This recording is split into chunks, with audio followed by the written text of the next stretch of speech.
South India shopping mall, the wedding mantra, సరికొత్త wedding collection, south India shopping mall.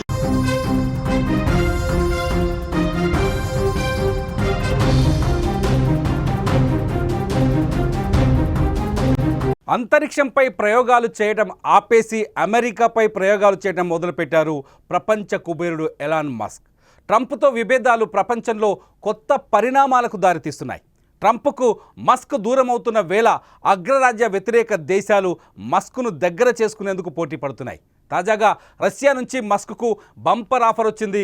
తమ దేశంలో రాజకీయ శరణార్థిగా మస్క్కు అవకాశం కల్పిస్తామని రష్యా ఒక స్టేట్మెంట్ ఇచ్చింది. రష్యాకు చెందిన state డూమా federation committee chairman Dmitry నోవికోవ్ ఈ కామెంట్స్ చేశారు. అటు ఇండియాలో కూడా ఎలాన్ మస్క్ నేతృత్వంలోని స్టార్లింక్ సంస్థకు భారతదేశంలో శాటిలైట్ కమ్యూనికేషన్ సేవలు అందించుకునేందుకు లైసెన్స్ వచ్చింది. రాబోయే 15-20 రోజుల్లో స్టార్లింక్కు ట్రయల్ స్పెక్ట్రమ్ కూడా కేటాయించనున్నట్లు తెలుస్తోంది. ముఖ్యంగా మారుమూల ప్రాంతాలకు హై స్పీడ్ ఇంటర్నెట్ సేవలు అందించడమే లక్ష్యంగా స్టార్లింక్ భారత్లోకి ప్రవేశిస్తోంది. శాటిలైట్ ఆధారంగా టెలికాం ఇంటర్నెట్ సేవలు అందించేందుకు వీలుగా ఎలాన్ మస్క్ కంపెనీ స్టార్లింక్ భారత్లో లైసెన్స్ కోసం 2 ఏళ్ల క్రితమే దరఖాస్తు చేసుకుంది. అయితే జాతీయ భద్రతతో సహా వివిధ సమస్యల కారణంగా ఈ ప్రక్రియ ఆలస్యమైంది. కానీ 2 ఏళ్ల తర్వాత ట్రంప్తో మస్క్ విభేదాలు ముదిరిన పాకాన పడిన సమయంలో స్టార్లింక్ సేవలు భారత్లో ప్రారంభించేందుకు వీలుగా కేంద్రం టెలికమ్యూనికేషన్ల శాఖ లైసెన్స్ మంజూరు చేయడం విశేషం. భారత్ లైసెన్స్ ఇవ్వడంతో త్వరలోనే స్టార్లింక్ సేవల్ని భారత్లో ప్రారంభించేందుకు మస్క్ సిద్ధమవుతున్నారు.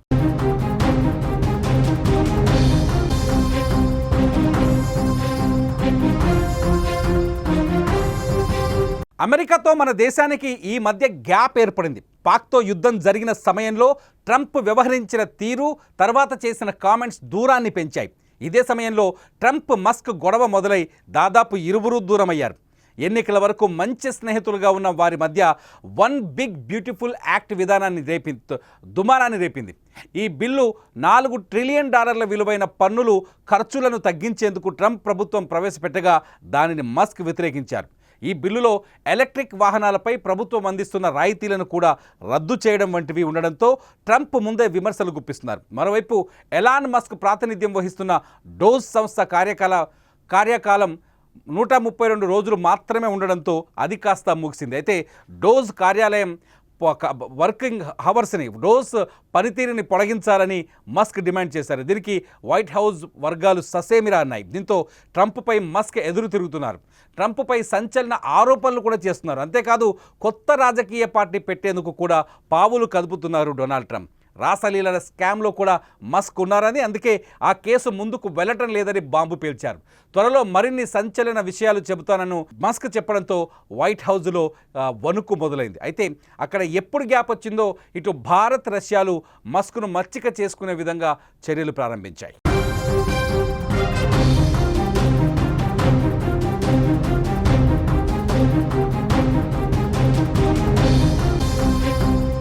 ప్రపంచానికి పెద్దన్న పాత్ర పోషిస్తున్నట్టుగా బిహేవ్ చేస్తున్న డొనాల్డ్ ట్రంప్ అనేక విషయాల్లో వివాదాస్పద వ్యాఖ్యలు చేస్తూ వస్తున్నారు. ముఖ్యంగా భారత్ పాకిస్తాన్ యుద్ధం విషయంలో ట్రంప్ చేసిన వ్యాఖ్యలు నిజంగా భారతీయుల ఆగ్రహానికి గురయ్యాయి. నిజానికి ప్రధాని మోదీ నిజంగా ట్రంప్ చెప్పడం వల్లనే పాక్తో సీజ్ ఫైర్కి అంగీకరించారనే ఒక చర్చ భారతీయుల్లో తీవ్ర ఆక్రోశాన్ని, ఉద్వేగాన్ని పెంచింది. ట్రంప్ చేసిన ఈ వ్యాఖ్యలు తనే పదే నేనే భారత్ పాక్ యుద్ధాన్ని ఆపానని ప్రపంచ వేదికలపైన మళ్ళీ ప్రకటించుకోవడాన్ని భారత ప్రజలు జీర్ణించుకోలేకపోతున్నారు. అంతేకాదు ట్రంప్ భారత్తో దోస్తీ చేస్తూనే పాకిస్తాన్కి సాయం చేసే ప్రయత్నం చేసింది.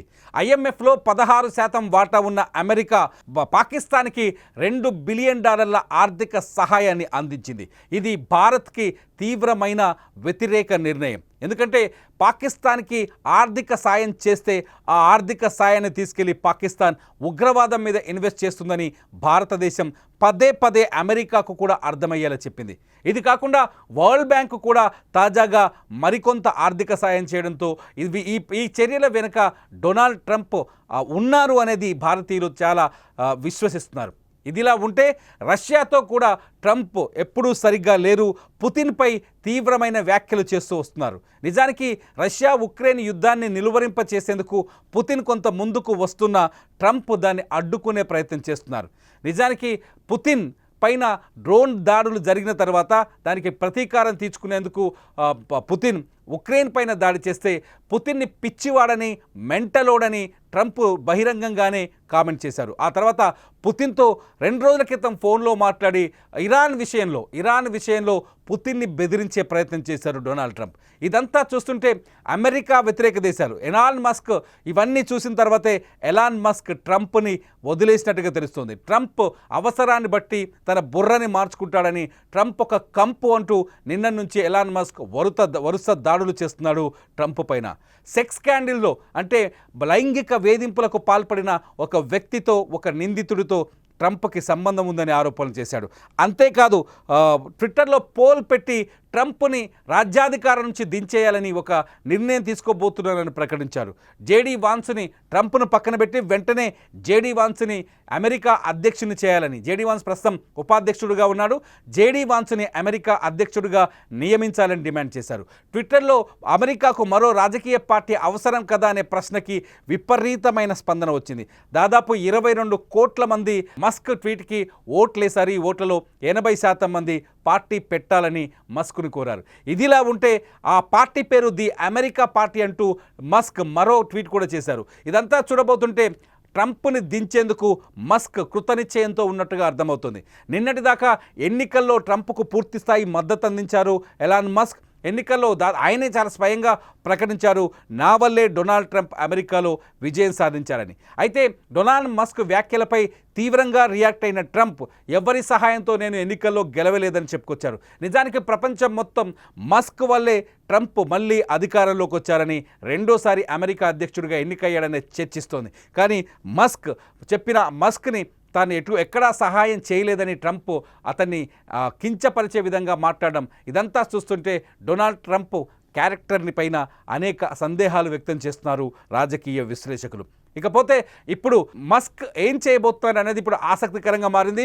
ఎప్పుడైతే డొనాల్డ్ మస్క్ ఎలాన్ మస్క్కి డొనాల్డ్ ట్రంప్కి మధ్య విభేదాలు వచ్చాయో అప్పటి నుంచి ట్రంప్ వ్యతిరేక దేశాలన్నీ మస్క్కు అనుకూలమైన నిర్ణయాలు తీసుకుంటున్నాయి. ముఖ్యంగా భారతదేశం స్పేస్ ఎక్స్ లైసెన్స్ ఇవ్వడం వెనుక కూడా ఇటువంటి కారణమే ఉండొచ్చనే చర్చ కూడా రాజకీయ వర్గాల్లో జరుగుతోంది. ఇటు రష్యా కూడా మస్క్కు కావలసిన సహాయాన్ని అందిస్తామని, అవసరమైతే తమ దేశంలో రాజకీయ శరణార్థిగా ఉండొచ్చని రష్యా కూడా మస్క్ని ఆహ్వానించడంతో ఇదంతా ఒక ఊహించని పరిణామంగా మారుతుంది. మొత్తానికి అమెరికాతో పాటు ట్రంప్ కూడా అమెరికాకు అనేక దేశాలని దూరం చేస్తున్నారనే చర్చకు తెరలేసింది. అమెరికన్లు కోరుకున్న విధంగా కాకుండా అమెరికన్లకు వ్యతిరేకంగా ట్రంప్ పరిపాలన నిర్ణయాలుంటాయనే చర్చ కూడా జరుగుతుంది. ఇప్పటికే ట్రంప్ అధ్యక్షుడైన తర్వాత తీసుకున్న అనేక నిర్ణయాలు, ముఖ్యంగా ట్రేడ్ నిర్ణయాన్ని అమెరికా వాణిజ్య కోర్టు కొట్టిపడేసింది, ట్రంప్కు లెంపకాయలేసింది. తాజాగా యూనివర్సిటీల విషయంలో కూడా ట్రంప్ తీసుకున్న నిర్ణయాన్ని కోర్టులు కొట్టిపడేశాయి, ట్రంప్కి మళ్ళీ లెంపకాయలు పడ్డాయి. ట్రంప్ నిర్ణయాలు విపరీతంగా ఉన్నాయని, ప్రజా వ్యతిరేకంగా ఉన్నాయనే చర్చ అమెరికాలో కూడా మొదలైన సందర్భంలో ఎలాన్ మస్క్ ట్రంప్ను వదిలేసి రావడం, ఎలాన్ మస్క్కి అమెరికా వ్యతిరేక దేశాలు కావచ్చు, అమెరికా వ్యతిరేక సంస్థలు కావచ్చు మద్దతు ఇవ్వడం, అమెరికాని జీర్ణించుకోలేని దేశాలు మస్క్కి కావాల్సిన సదుపాయాలు ఇవ్వడం, ఇదంతా చూస్తుంటే ట్రంప్కి మస్క్కి మధ్య వార్ ఊహించనంత పెద్దగా మారబోతుందని అనిపిస్తుంది. మీరేమనుకుంటున్నారు? ఎలాన్ మస్క్ ట్రంప్కు దూరం అవ్వడం మంచిదే జరిగిందా? నిజంగా ట్రంప్ని దగ్గరగా చూసి ఎలాన్ మస్క్ ఒక కీలకమైన నిర్ణయం తీసుకున్నాడా? ట్రంప్ను వదిలేయడానికి ట్రంప్ క్యారెక్టరే ఎలాన్ మస్క్ని ట్రంప్కు దూరం చేసిందని మీరు భావిస్తున్నారు? మీరేమనుకుంటున్నారు? ట్రంప్ క్యారెక్టర్ పైన మీ అభిప్రాయం ఏంటి? ఈ వీడియో కింద కామెంట్ చేయండి. లైవ్ న్యూస్ కోసం సుమన్ టీవీ డిజిటల్ లైవ్ని సబ్స్క్రైబ్ చేసుకోండి, ఫాలో అవ్వండి, చూస్తూనే ఉండండి సుమన్ టీవీ.